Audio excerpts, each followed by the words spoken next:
One of the most common complaints about breastfeeding is that it is painful, and these are some tips to kind of help you out. The first tip is going to be to sandwich your breast. When you sandwich your breast like this, it reduces the space that your baby has to try to grab for. It's smaller and it's easier for them to grab onto. Remember, when you latch your baby, you want chin to areola and nipple to nose.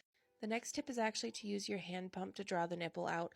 When it's drawn out a little bit, baby has an easier time grabbing onto it. The next tip is going to be to remove just a little bit, like less than an ounce of milk, using either a haka or a hand pump. A haka has no nipple stimulation, so it's probably better to use a haka, especially because right in the beginning your nipples are going to be very sore, and so you're going to use it to remove just a little bit of milk to soften the breast, because when your breasts are really hard, baby has a hard time grabbing onto it. I'm showing both the ways that you can use a haka. This way is going to be a little bit easier because it has less suction that way. The next tip is actually going to be to use a nipple shield. So this type of nipple shield has a little bit of a space for baby's nose to be able to touch your skin. Since then baby is touching more of your skin, you're going to have a little bit easier time using the nipple shield because your body will respond better to it. Okay, this one has no space for your baby's nose to touch. This one is going to stick better, but it's going to have less baby skin to skin contact.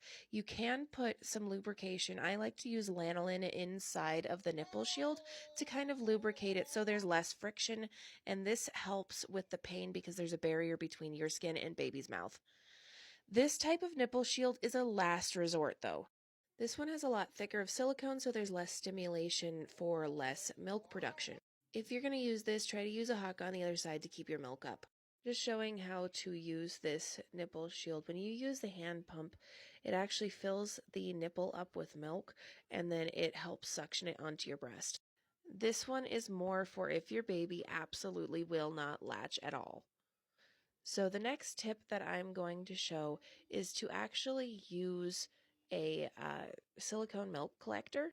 This one has just a little bit more suction than you probably want in a silicone milk collector, but it does effectively keep your nipple away from anything else in your shirt, so then there's not any extra rubbing while you're trying to heal your sore, cracked, and probably bleeding nipples. You can also look into Ladybug Hakas or the LV Catch. They do make something called Silverettes, which is like a stainless steel kind of covering, and this is like a nursing pad, which is also going to help. So if you're getting ready to skip a nursing session, or if you're exclusively pumping, getting ready to skip a pump session because it's so painful, I'm going to suggest using one of these two silicone pumps. So this one actually goes into your bra, and it is a silicone pump, and it keeps the silicone off of your nipple. With regular pumps, there's a lot of nipple stimulation, which doesn't help if you're in a lot of pain from your nipple. You can use the silicone pumps to remove milk without stimulating the nipples.